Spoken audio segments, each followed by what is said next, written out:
Welcome in to the victorious live edition of the Locked On Packers Squad Show. I am your host, Brandon Snide, and after week one, the bully gets bullied at Lambeau Field.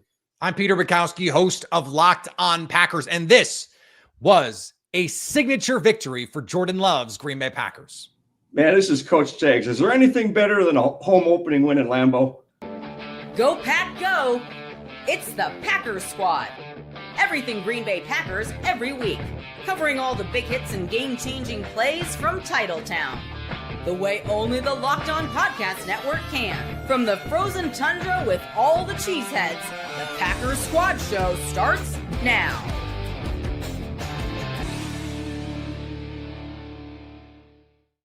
A 27-13 week one has Packer fans everywhere, including myself, feeling extra good on this Sunday evening. We will break down the entire game, including the turning point. We'll hand out some game balls, and we will certainly celebrate this one on the Locked On Packers Squad Show. Today's episode is brought to you by Game Time. Download the Game Time app today, create an account, and use code LOCKEDONNFL for $20 off of your first purchase. And speaking of Game Time, Coach Jags, the Packers were ready for this one at Lambeau Field. Oh, man, this one felt good. This one felt good for me as a Packer fan.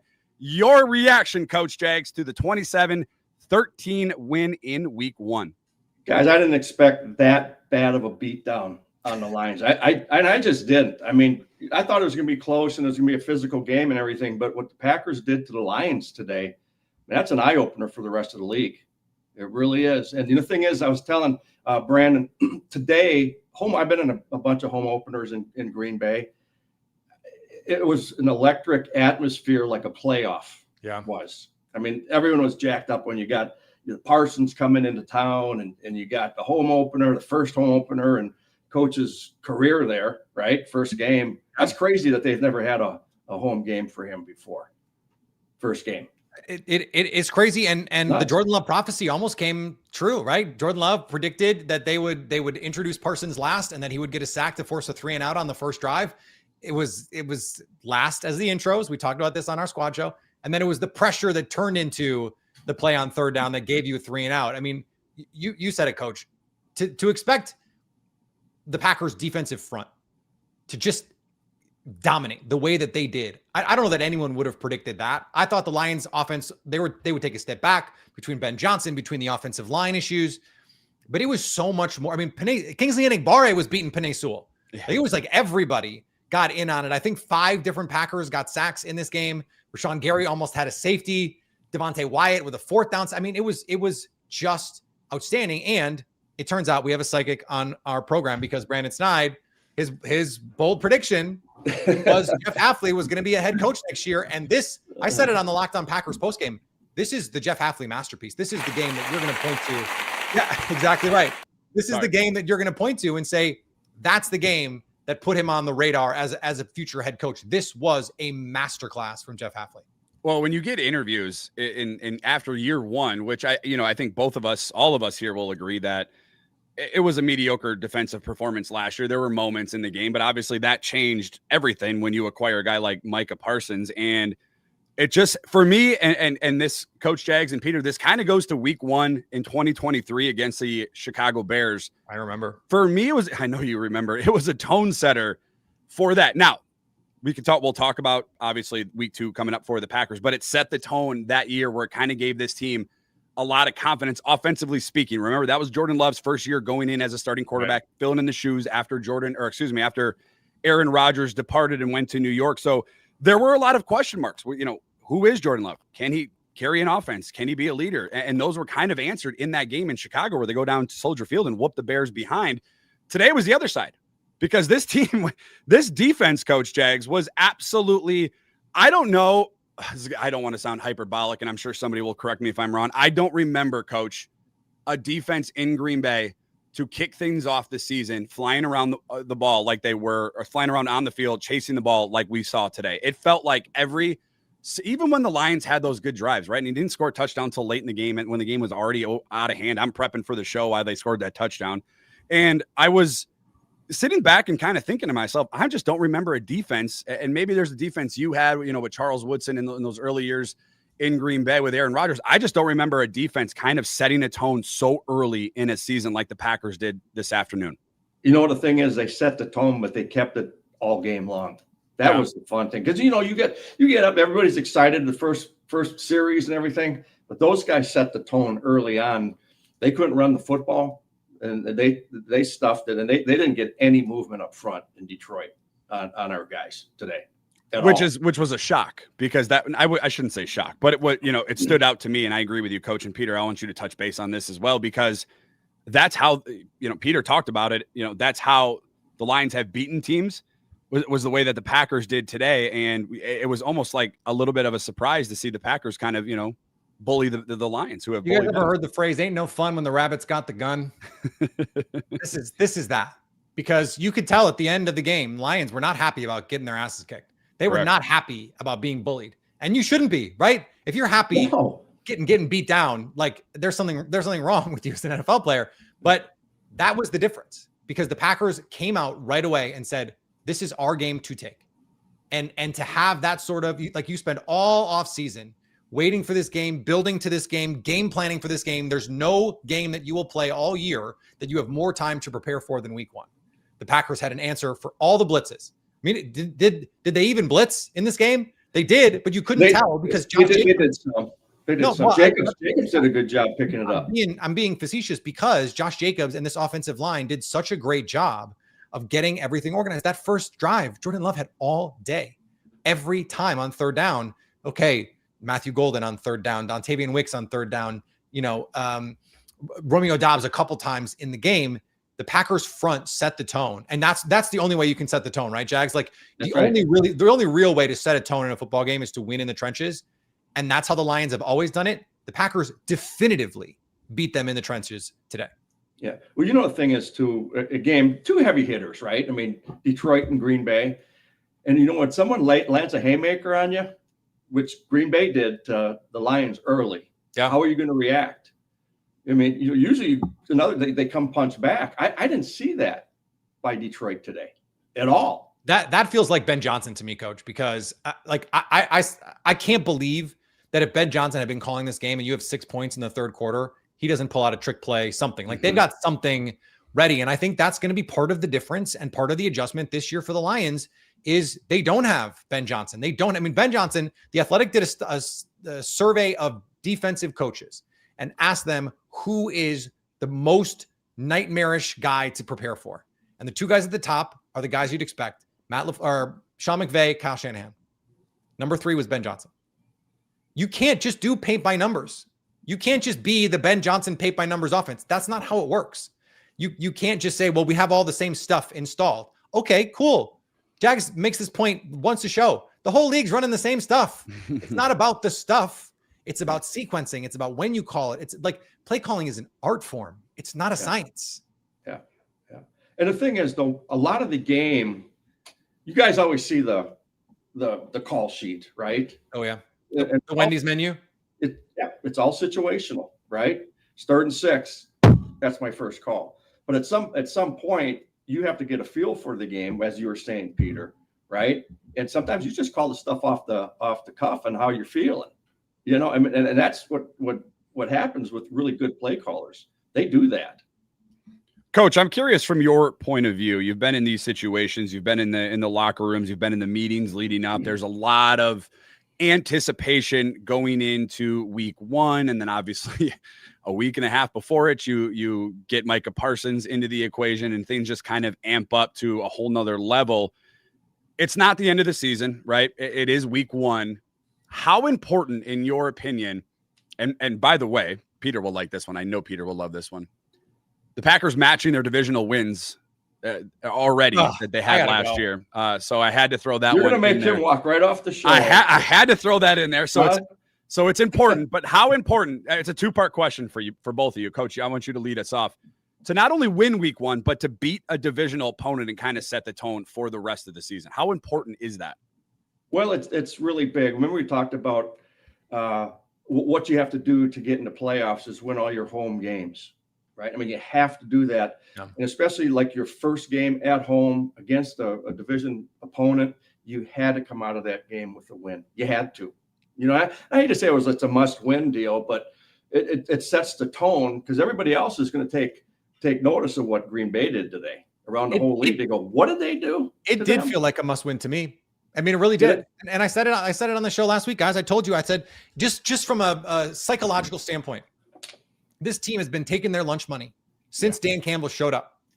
And last year, the story was two things, right? Two things. You can't win the division and you can't win the big game. That was the story of the 2024 Green Bay Packers. So you start the season with a big game in the division.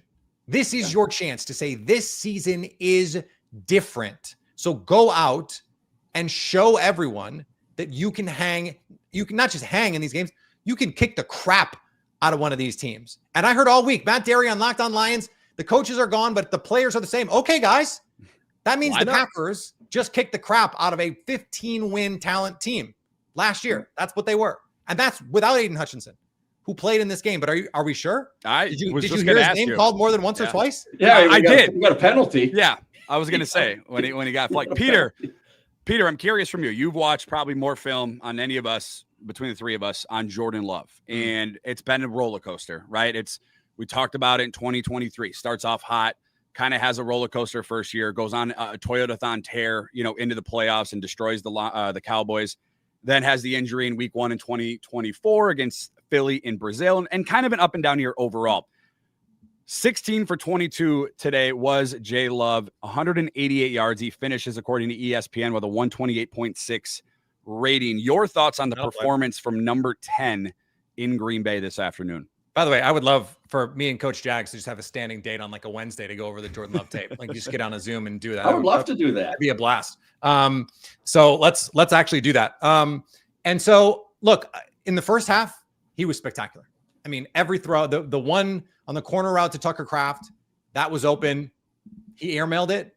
I thought every other big throw that he needed to make, for the most part, in the first half, he did that little wheel route. That was a designer play on the touchdown to Jaden Reed, where you make it look like a pick and it's not, and you get them on a tendency breaker. Okay, this is going to be that same rub route you've seen multiple times, and then it's not. Wide open. I'd have to go back and look. It might be the same call. I bet Jason Hirschhorn would know this off the dome. It might be the same call that they ran in the playoff game against Seattle to get Devontae Adams a touchdown, where you fake the pick route and then go back out. That was just a gorgeous throw from Jordan Love. The touchdown from Kraft, to layer that ball behind the ear hole. That was an Aaron Rodgers throw. Behind the ear hole of the linebacker and in front of the safety, Tucker Kraft makes a gorgeous catch in traffic. I thought he managed the game really, really well. Now, it almost went off the rails there on the one drive, right? He feels the pressure, tries to come all the way back across the field to Tucker Kraft, misses the throw. Alex Anzalone, fingertip, almost makes the play. And then the play where Brian Branch does get the interception. Now, people will say, he got lucky about the penalty. No, he looked right at Romeo Doubs before he threw the ball to Tucker Kraft. And guess what? Romeo Doubs was being held. So you can't include the interception and not include the holding. The reason he threw the ball to Kraft in the first place was because Romeo Doubs was being held. So I thought overall he did what he needed to do in this game. Am I glad he didn't tear 6 ligaments in his knee when he slipped trying to run up the middle? God, did that look ugly? Jordan. Maybe that's why he doesn't run so much. Because that was a little scary. By the way, because we're live on YouTube, I have to call this out.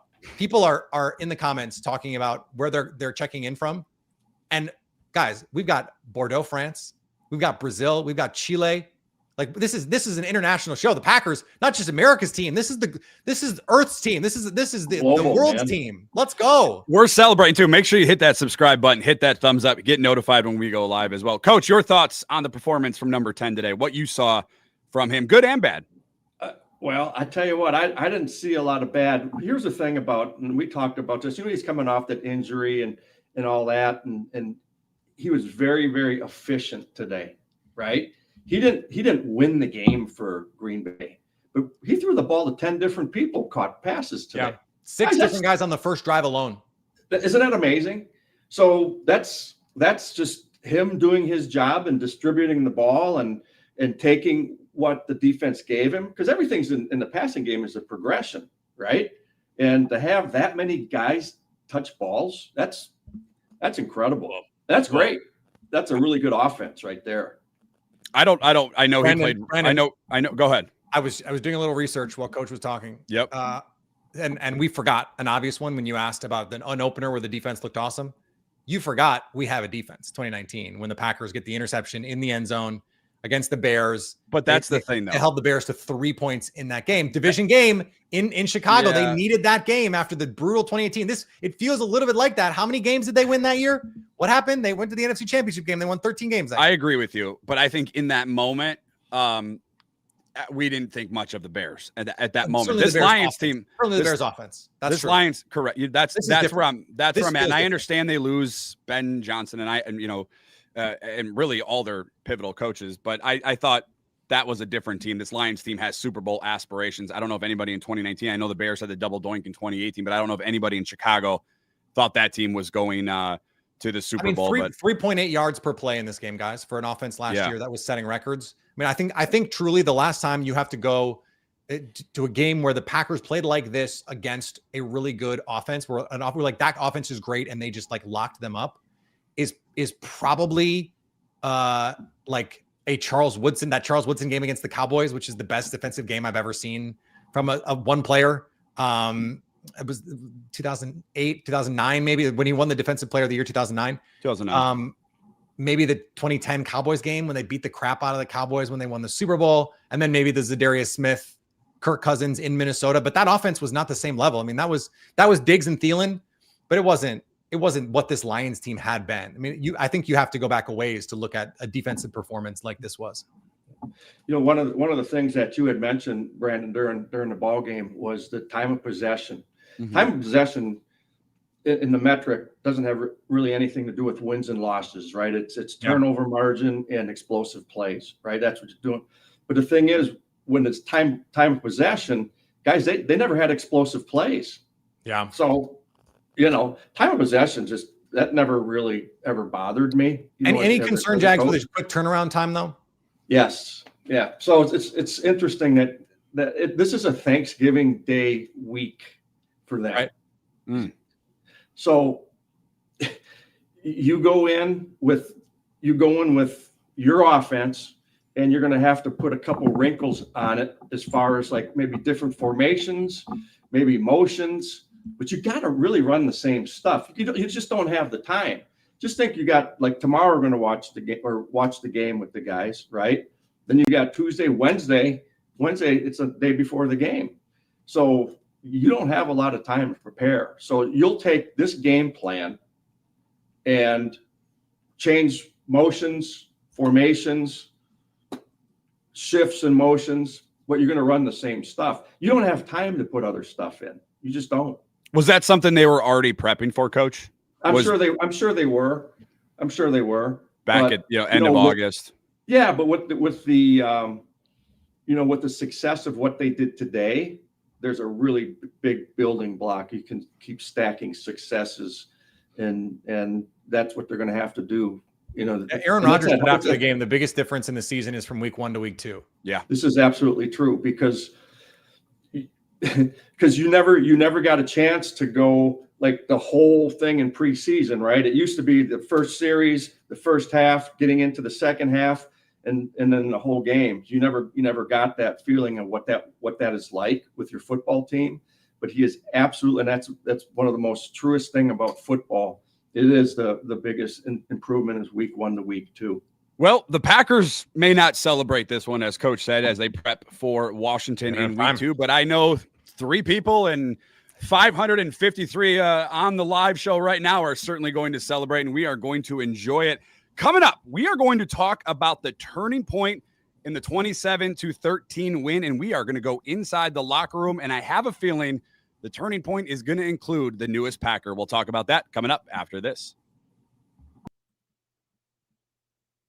Today's Locked On Packers Squad Show is brought to you by Prize Picks, the daily fantasy app where making the right call can actually pay off. You and I make decisions every day, but on Prize Picks, being right means cashing in. With football back, Prize Picks is the simplest and fastest way for you to get in on the action. Just pick more or less on 2 to 6 player projections, and you can turn your takes into real prizes. Be a Locked On Packers Squad Show every day, and you can listen to my takes and you will earn some money all in less than 60 seconds. It's quick, easy, and honestly my favorite way to follow football all season long. Download the PrizePicks app today. Use code LOCKEDONNFL to get $50 in lineups after you play your first $5 lineup. That's code LOCKEDONNFL for $50 in lineups after your first $5 play. PrizePicks, it pays to be right. A 27-13 week 1 victory. Boy, does it feel good to say, over the Detroit Lions. Coming into this game, the Lions have beaten the Packers 6 of the last 7 times. Notably on this show, as I have mentioned, the Packers 1-5 in divisional play a season ago, and they get win 1 in week 1 and do it in a plethora of different ways. I'm curious, and Peter, let's begin with you. The turning point in this one, 27-13, as we have mentioned, the Packers 1-0 on the season. Where, in your mind, did this game get won by the Packers this afternoon at Lambeau? It was on the Lions' third drive. They're driving, they're in the red zone, and there's 2 minutes left in the game, or 2 minutes left in the half, and the Lions are getting the ball to come out of halftime. And you go, okay, if they score here and then get the ball and have it, they could have a chance to score. And all of a sudden it's a football game, despite the fact that the Packers had dominated things. Instead, you get Micah Parsons on the field. He absolutely demolishes Penei Sewell on an inside move. Like as beaten cold as I've ever seen Penei Sewell get beaten. And Evan Williams is sitting. But this is what happens when you can't push the ball down the field. And all you're going to do is try and run slants and stick all game. Eventually, defenses are just going to sit on that stuff. And Evan Williams took a little bit of a gamble. Parsons wins right away, and Evan Williams breaks on the ball. And instead of 3 points minimum in that situation, it's 0 points. And the Packers hold to the end of halftime. That was, to me, the game, because any points there from the Lions and the complexion of the game shifts. Yeah. Coach. Yeah, my two. I don't have as much to say, Peter, as you do about this deal, but I think that the two passes and then a touchdown, that showed right there. They were looking up. They were looking up on that defensive sideline, going, "What the hell just happened?" I mean, You're talking about the big post to Romeo Dobbs, and then the touchdown to Henry to make it the skinny post. It was a great throw. It was a really, really good route too. He stemmed that corner and took it in on his inside shoulder, and then that pick. I tell you, who really made that play on the pick was the guy that was setting the pick. Did you see him just throw his hands up? You teach it that way. David Wicks did that. Yep. You have to teach it. It's like, hey, I'm just here. I'm not trying to pick anybody. But you're talking about on the touchdown, correct? Yes. Yeah. Mm-hmm. When you say pick, I think of my favorite basketball player, my favorite athlete ever, Giannis, setting a pick on the elbow. What like a pick? Explain what a pick is for those that. Well, it's pretty much the same thing. Like if like on basketball, right? If you're posting up like the forward and he's picking and rolling, all he's trying to do is interfere. And they're playing. It was a great call because it was man coverage. It was a perfect call for when he called that play. So if you've got the defender, if you got an offensive guy, he's going to set the pick just like it would be in basketball. But you can't do it like flagrantly. Right. That's why you never call them picks. You all just call them rubs. You don't want to make it obvious is what basically, right? Right. But that's what I'm saying. So all he did is just like throw up his hands like he's waiting for the ball. And he was not getting the ball at all. But he just threw his hands up getting the ball, and they ran a rub off of him. He ran a really great route, and the throw was perfect. Perfect throw. In stride. It was great. So I think that was Brandon, what's your turning point?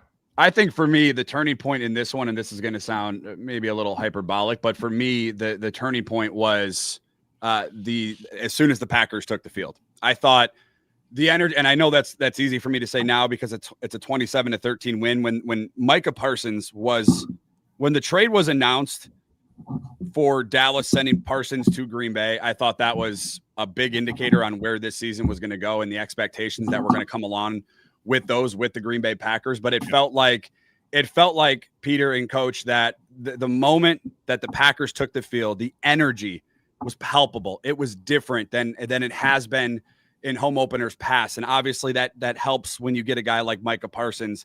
But I thought certainly that first drive too helps, right? And you go down and you score 7 and you immediately We talked about it, right? You talk about Micah Parsons. You talk about adding him to this team and what, the offense needs to do to help the defense. Guys, right away, you put the Detroit Lions in a hole, and they don't like being in a hole because we see how they respond. And when Jared Goff's got to sit back there and throw the ball, it completely changes everything for that, for this game. And that was my turning point, was when this team took the field. It felt like right away the energy was one-sided. It felt like the Lions were very lethargic. It felt like they were kind of going through the motions, kind of just there. But I thought right away, as soon as Micah Parsons was announced, by the way, CBS, I don't know the last time and I haven't watched CBS in a long time, so I'll admit that, but it felt weird Packers Lions be on CBS. It felt weird. Yeah. I still don't understand it, but I'll tell you this. I don't know the last time a TV broadcast, pregame broadcast guys went live to player introductions for a game. For a regular season game, for sure. For a regular season game. But yeah, not in this regular season. And I thought right then and there was my turning point. I said, this feels different. And I even texted a buddy. I have a receipt. I said, I think the Packers are going to win. I called it on last Wednesday's show. I thought it was going to be a lot closer game. But I thought right away, I said, this feels different. And certainly that was the case. I think you could, you're being a little hyperbolic. But if you you were going to sell me on the idea that it was touchdown 3 and out, and that was the turning point, I would buy that, because I think for you to go down the field, get your touchdown in seasons past, that last time the Packers played the Lions, for example, that defense would have given up a score, some sort of, it'd have been 7-7. And you go, okay, well, here we go. It's going to be that kind of thing. But that's not what happened. Not only did they get a stop, they got a 3 and out. And it just felt like this is different. This version of the Packers is different. And this version of the Lions, we can't forget that part of it. It's different. And I think if you wanted to make the case to me that the turning point was that first 3 and out after the touchdown, I'd buy that, because the game, from there, guys, once that happened, did the Lions ever really feel that threatening to you? They didn't really feel that threatening to me, because they wouldn't push the ball down the field. Once you can convince a team they can't throw deep, you kind of got them. Yeah, and a big part of what you're saying, Peter, too, I think with that 3 and out, and then obviously the interception later in the second quarter, was the newest addition for the Green Bay Packers. And let's do this. Let's head into the locker room. Let's hear from that guy that we all went crazy for. What was it? 10 days? What is it? 11 days? 2 weeks? Like 2 weeks ago, somewhere around there, that we went crazy for coming to Green Bay. Number one, getting a sack, helping force a couple of pressure throws from Jared Goff, including an interception. Let's hear from our newest Packer after a victorious 27-13 win. Super relief. I'm telling you, this last 6 months was super draining, super toxic for everyone. It's something that, I don't think no player should have to go through. I think players' fate should be decided earlier. I think the fact that I was traded a week before the season, it was really outrageous and rough. It's something where I could have been with these guys getting better and better, and we could have had a probably even more dominant start, if that was the decision we were going to make. So I'm just happy that's behind. These guys embrace me. They believe in my talents. They believed in me, and I'm just going to give these guys everything I have, because I know what's at stake. I know what they gave up for me to be here, and I'm going to do what it takes for us to win. Coach, when you hear that's Micah Parsons, ladies and gentlemen. 1 sack. Oh, by the way, you'll like this, Peter, and Coach, you'll probably enjoy this too. On his 1 sack, he registered 18.47 miles per hour. Dude, the whole time I was watching him, I was going, man, I was just thinking in my head, God, he was hauling ass on that. So, you guys ever watch those African safari deals, right? Yeah. The cheetah's sitting there, and he's sitting there, and they got some impala running, and that cheetah's just kind of waiting to go, you're going to make this interesting for me. And bam. And he goes and drags that damn thing down. That's what it looked like to me today. Matt LaFleur, I think, called it looked like a shooting star that just comes out of the sky from nowhere. Just because that's what it looked. As soon as he broke free, and I was like, Goff, there's no way Goff feels him. There's no way Goff sees him. That guy's going down. And the only question is going to be, does he hold on to the ball? Because and I can't believe he held on to the ball, because Micah came and chopped that thing down too. And you had to have felt him. Micah looked gassed at various points in this game. It's hard. He played more. I think Rob Domofsky had the number. He played almost 45% of snaps for the Packers. Yep. That number does not seem right to me, but I think it really just that speaks to how few plays there were in this game. There are not a lot of stoppages in this game. I mean, the Lions ran 65 plays. The Packers only ran 47 plays in this game.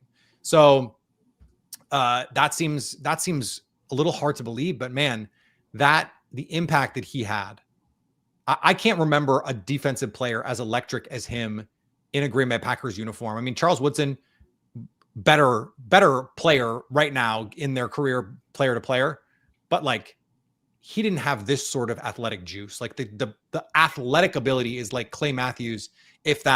Remember that streak in 2010 when he ended like 2 coaches and 5 quarterbacks in the span of like 6 weeks. It's like if that was just who he was every week forever. Like that's Micah Parsons. It is insane what he does. The way he moves. It's crazy. We talked about this a worldwide show. Coach, we're going to get to your thoughts. Shout out to Adrian, who's checking in from the UK. So we can check off the UK. We had Fairbanks, Alaska earlier. We got Brazil in here. We got Portugal. So shout out to from Poland, Peter. I haven't seen anybody yet. Shout out to each and every one of you guys. Thank you guys for always tuning in, making Locked On Packers part of your victorious Sunday evening. Coach, real quick, your thoughts when you heard Micah Parsons, because this kind of stuck out to me. And he says, I'm paraphrasing him, you know, if I showed up a little bit earlier, we could have been even more dominant. They were pretty dominant today. When you look at this Packers defense and put your offensive mind out on the field, how dangerous, how good, how much more dominant can they be? Oh, I think a lot. I mean, I'm sure that he doesn't know all of the playbook, but he's played enough football where, you know, they put him in some really good spots. But we talked about what a great player does. It elevates everybody else around them to be a better player. And you kind of saw that a little bit, right, today. So I think that's going to be a big point. And one other thing, too, I just watched that clip of him in the locker room. Mm-hmm. Sounded like a locker room guy, didn't he? Sure did. Is that different in Green Bay, Coach? You were in those locker rooms. Well, you know, I'll tell you this, because he mentioned it. He mentioned it this week, how different the locker room was. And we talked about it on the show last week, how important it was that your money guys can't be jerks. They just can't and be able to win. And I think the culture in Green Bay has been like that forever, where they've, you know, the money guys are the guys that control the locker room. And it was great just seeing his comment today.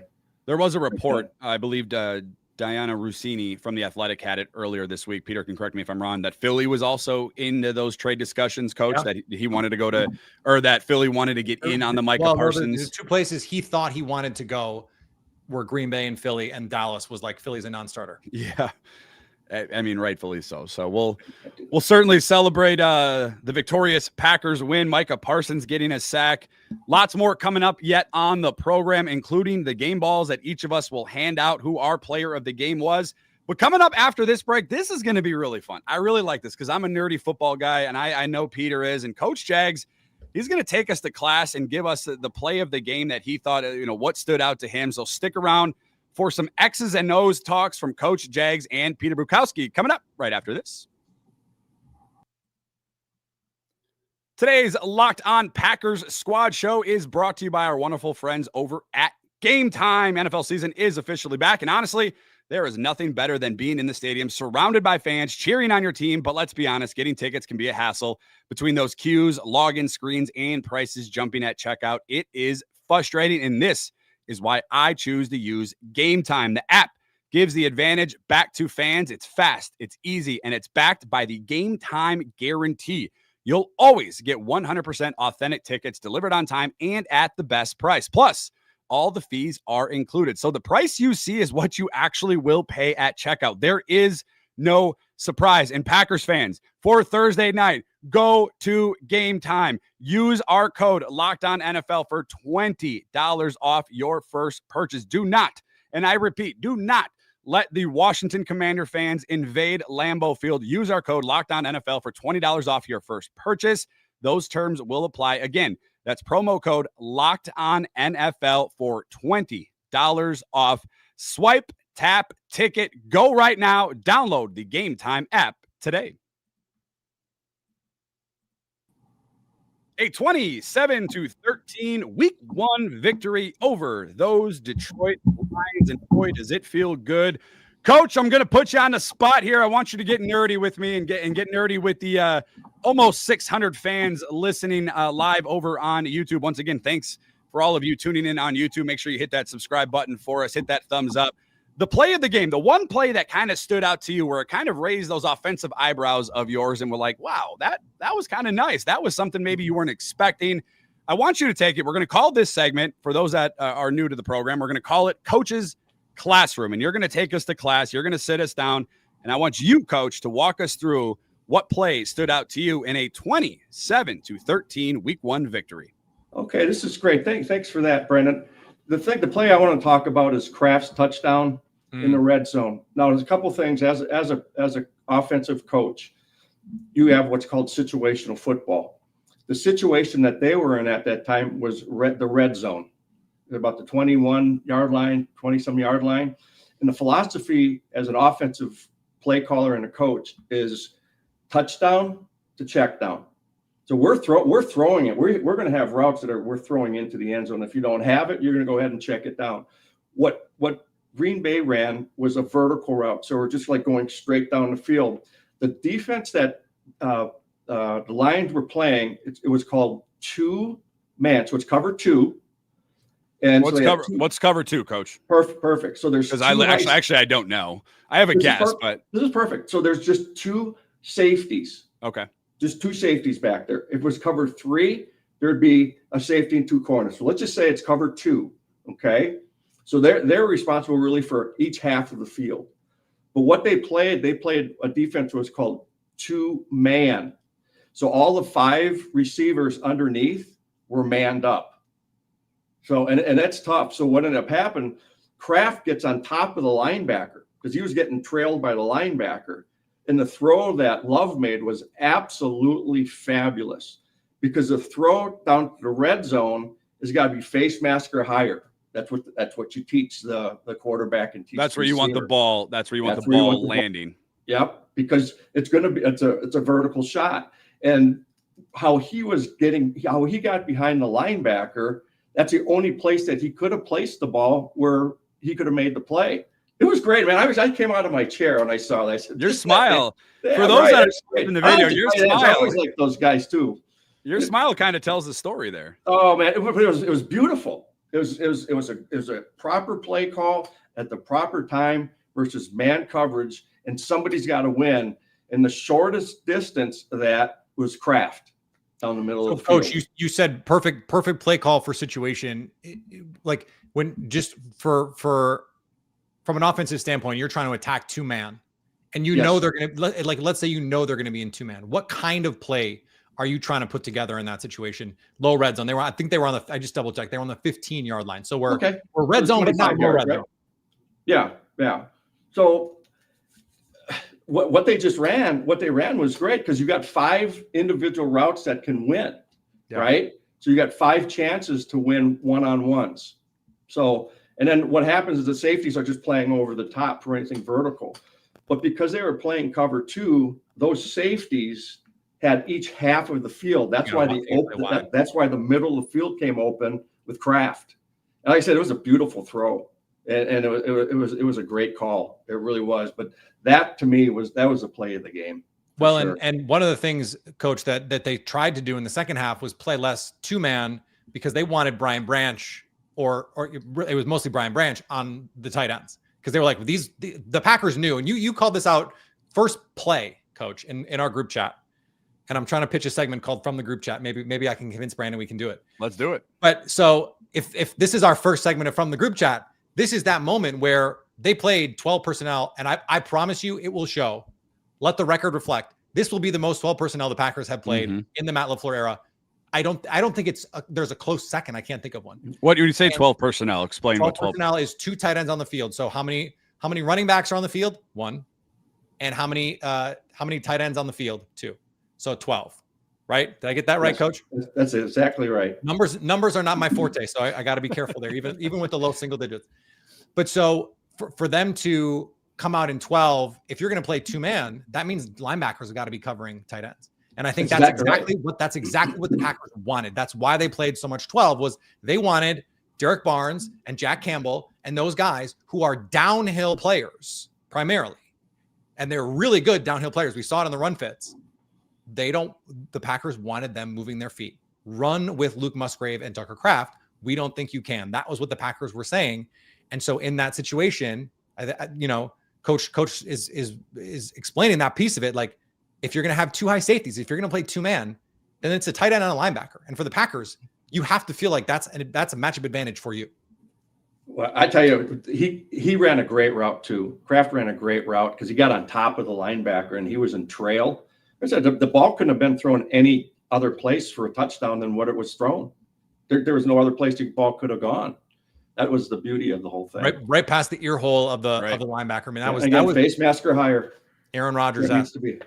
We got a couple minutes left in this segment. I want to gather, Peter, we'll begin with you. Kind of want to gather your thoughts on head coach Matt LaFleur. If you guys tune into Wednesday's show, we all kind of had a fun moment in the show, talking about week one, but also talking about, okay, who has the most pressure on them going into this season? The one guy I said was head coach Matt LaFleur. We've talked about it at length. He's been close to getting this team over the hump and just hasn't been. And we think on paper, this might be the best squad. Thank you, Goody, and every dayer of the Locked On Packers show.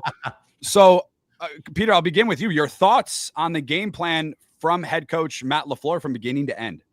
Well, this was, you have the whole offseason and you know what the Lions are going to do. You know they're going to play man coverage. And early on, they were saying, we don't think you can throw on us if we stop the run. And so they're gearing up. They're playing, base personnel. They're matching base with base. And so they're saying, we think if we stop you, you cannot throw the ball on us. And the Packers had every right call. It felt like in the first half, they knew exactly where they needed to get to. Every right play. They had the game plans that last year, frankly, guys, in the big games, we didn't see from Matt LaFleur. We didn't see him understanding second half of the year against the Lions, the Vikings, the Eagles. Hey, you need something to start these games that you're pretty sure is going to work. Some sort of fire starter here. You got to get that Duraflame going, right? Just to kickstart your offense. We saw that in 2023. It's not like we've never seen Matt LaFleur do it. We've seen him in 2020 and 2020. Remember that 2020 offense? They scored a touchdown on the first drive like every freaking week. He was so good on script that year. We've seen him do it. This was, I think, the best first quarter script and play calling from Matt LaFleur that we've seen in a really long time, probably since 2023. And Jags knows this. Coaches look a lot better when the players play well and a lot worse when the players play like crap. So part of this is on the players too. But I felt like he had all the answers. They had the man beaters in the right places. And in fact, the third down where they had to kick the field goal where he takes the rail shot to Romeo Doubs, they had a man beater combo on the other side that if Jordan just hangs on, they're probably going to hit for a first down. So I felt like Matt LaFleur had these guys ready to play. As he would say, they woke up with their piss hot. And, that's what you have to do in a game like this. I said before the game, guys, that the Packers would win because they needed to win more. And I think that's true, but it ended up being so much more than that. Like the Packers didn't win because they were more urgent than the Lions. They won because they were the better coached team. They were the more disciplined team. They didn't have the stupid penalties. 32-yard differential because you're offsides on a punt. That costed that was bad. 30 yards because they couldn't line up. Like that kind of stuff we're not used to seeing from Dan Campbell teams. So now the Brian Branch 15-yard penalty, we are used to seeing that kind of nonsense from Dan Campbell's teams. Oh, are we? That's a shocker. Yeah, exactly. So doesn't that just look bad? That's Brian Branch. That's Brian Branch. It is just who Brian Branch is, unfortunately, for everybody, frankly. Coach, your thoughts on the game plan, what you saw offensively from head coach Matt LaFleur? Well, just the way he spread the ball around to those receivers the first series. Now, the thing is, guys, when you're talking about the scripting, Peter, right? So every coach has openers. They call them openers. You get anywhere from like 10 to 12 plays that you're gonna call in sequence. So it's gonna be your first or second down calls, and then you have your third down category. But he went right down that script. You could tell he went right down that script. And he just kept checking off, and he had a beat on him. Now the thing is, what teams do during the week, they practice those openers in that sequence almost every day. So those guys know exactly what's going to be called. And even like the night before the game where the coach is up there talking to the team, they have their openers and everybody knows what those plays are going to be in order. Go, hey, guys, I'm calling. These are my first 3 plays. And I tell you, they look great, though. They look great. That opening drive with, what did you say, Peter, 4 different guys? I think the math was 6. Wow. I'll double check that's it. Fantastic. That's fantastic. That's Well, great. we kind of really talked good coaching. We kind of talked about, like, are we going to see a receiver with over 75 catches on a season? The leading receiver had 3 receptions today, and I think they threw to how many? It felt like 10 different players today had a catch this afternoon. Yeah, 10. So it was certainly remarkable from a Matt LaFleur standpoint. I got this. First one to Romeo Doubs. That was the big one on the play action shot. Yep. Then they get Wicks for the first down on 3rd and 10. That was a huge play. You would never have remembered, but there was that little dump off to John Fitzpatrick. John Fitzpatrick got a target in this game before Tucker Kraft got a target in this game. Matthew Golden on 3rd down. And then that little push pass to Savion Williams, that counts as a pass technically. And then the Tucker Kraft touchdown. That's 6 different guys on the first drive in 12 plays. And again, that's really good coaching. I'll tell you one thing too, is when that happens, you got everybody's interest. That's right. You got everybody's interest when they're spreading the ball. Everybody's going to be in the game plan every week. That's right. Mm-hmm. Packers beating the Lions in week 1, 27-13, and boy, did it feel extra good. Micah Parsons getting in on the fun. Jordan Love with a couple of touchdowns, and the Packers defense shutting it down as we celebrate. One final segment coming up on the Locked On Packers Squad Show. We're going to have some fun with this one, and I'm very, very curious to see where this one's going to go. We're going to hand out our game balls this afternoon for the Packers, a 27-13 win. I have a feeling I'm going to be a little bit different than the other two, but we'll certainly dive into it. We'll be curious to hear your thoughts as well. Coming up after this.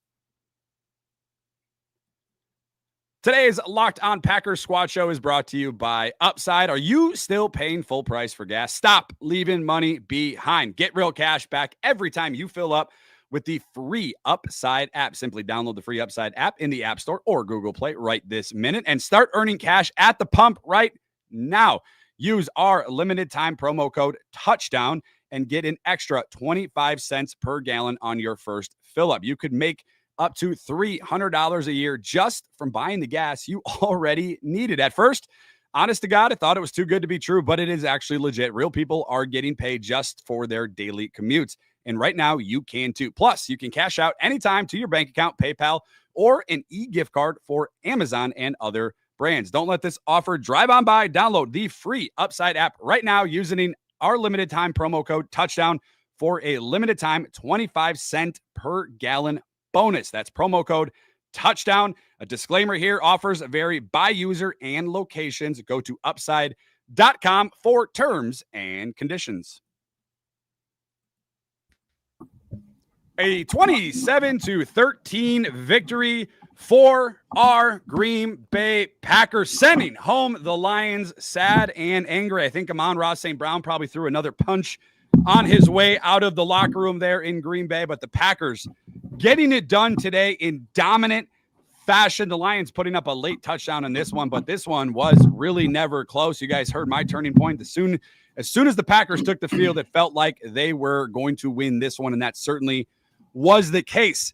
Peter, I'll begin with you. The game balls for the Packers 27-13 win. Who are you handing out your game ball to in a really, really fun one at Lambeau Field?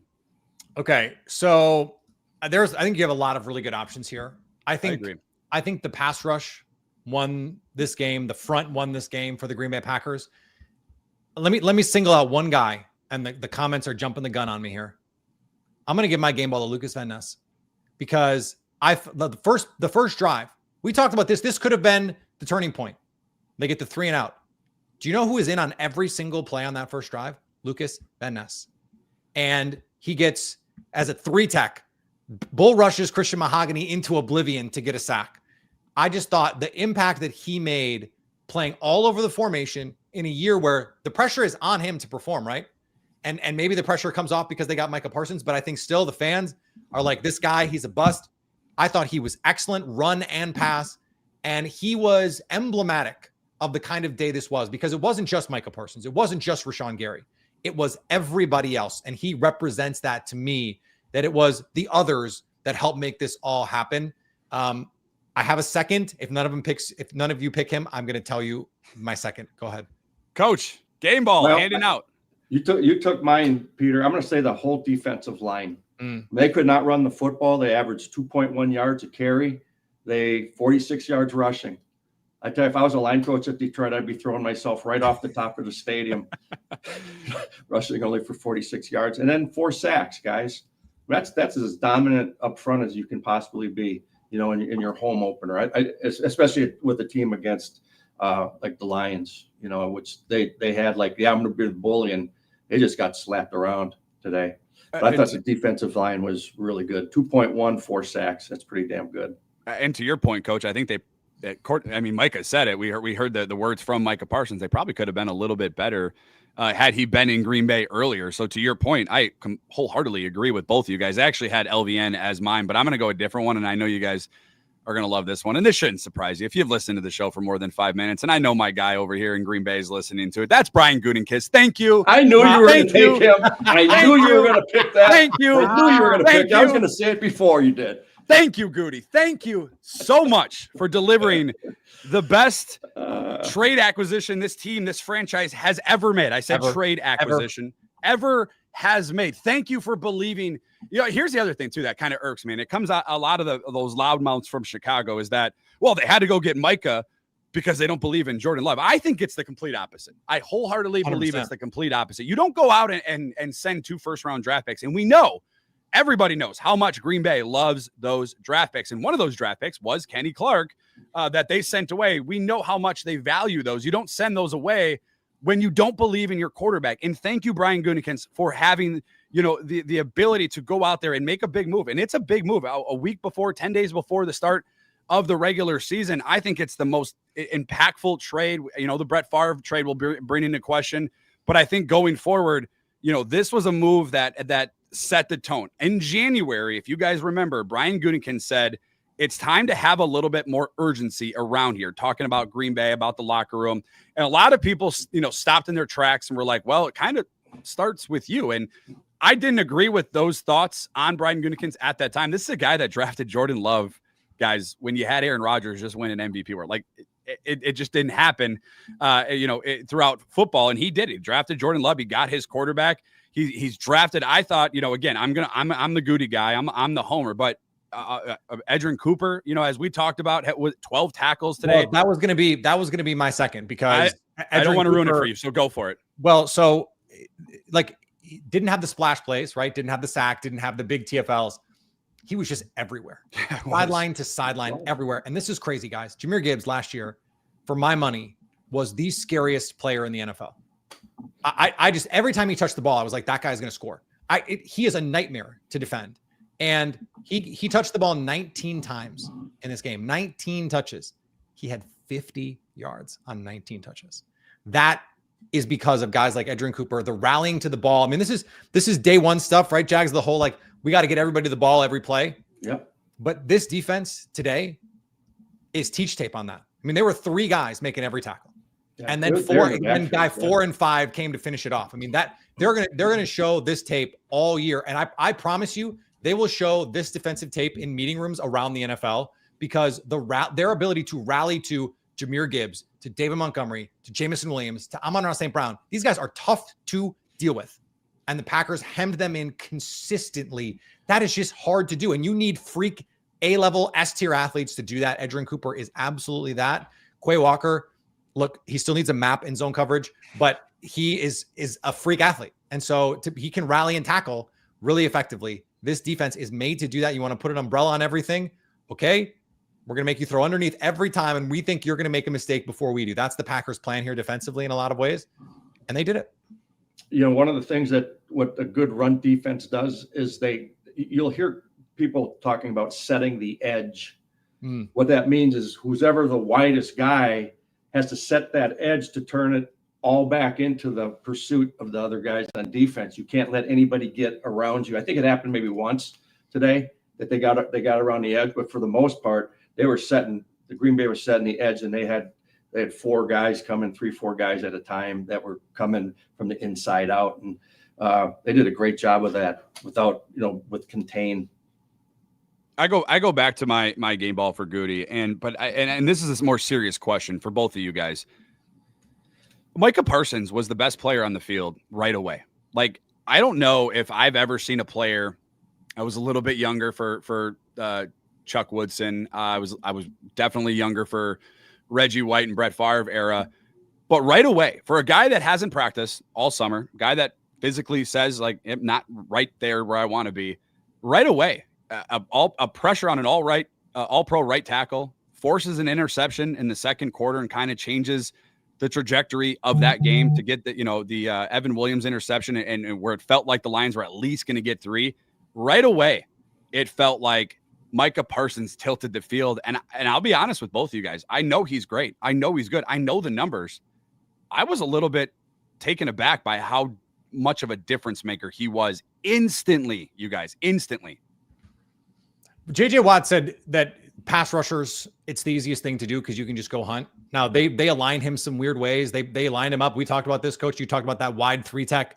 I don't think we saw him there. No, here's the edge.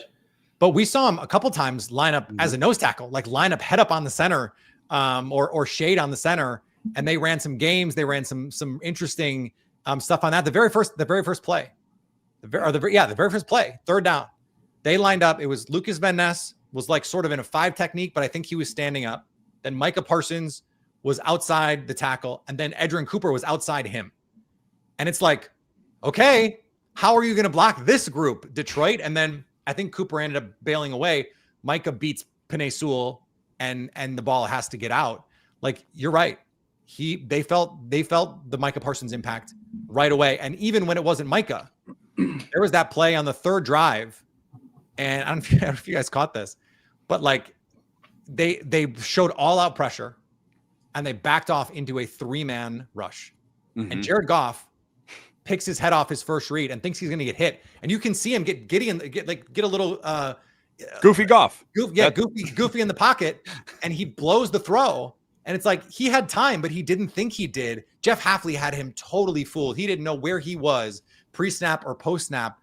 And like, that's Micah Parsons, because you're worried about this front getting home. And now every team is going to watch that tape and go, wait, the Detroit Lions have one of the best offensive lines in the league. And the Packers just belt to ass that team. Like, what are we going to do against them? How are we going to handle that? This is now a shot across the bow in the NFC. This is the opening salvo to, hey, everyone, when you play the Green Bay Packers, you better be ready for 60 minutes of hell, because this group of pass rushers is coming. Kingsley Enagbare beat Penei Sewell around the edge, not even a bull rush, around the edge for a pressure, and should have been a sack. Like, when that's happening, this team is rolling good. Like that kind of stuff is really, really encouraging for this team. And like Micah Parsons is right. They can be better. They can be better when they start moving him around more, when they have more continuity, when Jeff Hafley has a better understanding of like where the complementary pieces are. They didn't even have Edge and Micah in the A-gap double mug. Like, I don't think they did that one time. That's coming. So there's just so much more they can do from a dominant defensive performance. That is crazy. Yeah. I'll tell you one thing that you can see the quickness and how fast he is on film, but during practice, there's absolutely zero way to simulate it. You can't. And that's the thing. I mean, these guys know he's fast, but they'll never see that speed of it until they're going up against it live. That's tough. That's really hard, for an offensive line coach to get ready for when a guy's that good and that fast, because you can't simulate it. Yeah, it certainly wasn't. Seen it, so but they can't block him either. So certainly a great start to the season, a 27-13 win. Our thanks to each and every one of you. Thank you guys for always making Locked On Packers part of your day each and every day. A quick reminder, we are free and available wherever you guys get audio podcasts. That also includes over on YouTube, free and available. We will go live on Wednesday, 7:15 Lambeau time. We'll check in ahead of the Washington Commanders. Peter will have you covered all week long on the Locked On Packers Daily Podcast. And also follow us wherever you guys get social media. We're over there on Twitter and Facebook at Locked On Packers. And we will talk to you guys on Wednesday ahead of week 2 between the Green Bay Packers and the Washington Commanders. We'll talk to you soon. And as always, go Pack, go.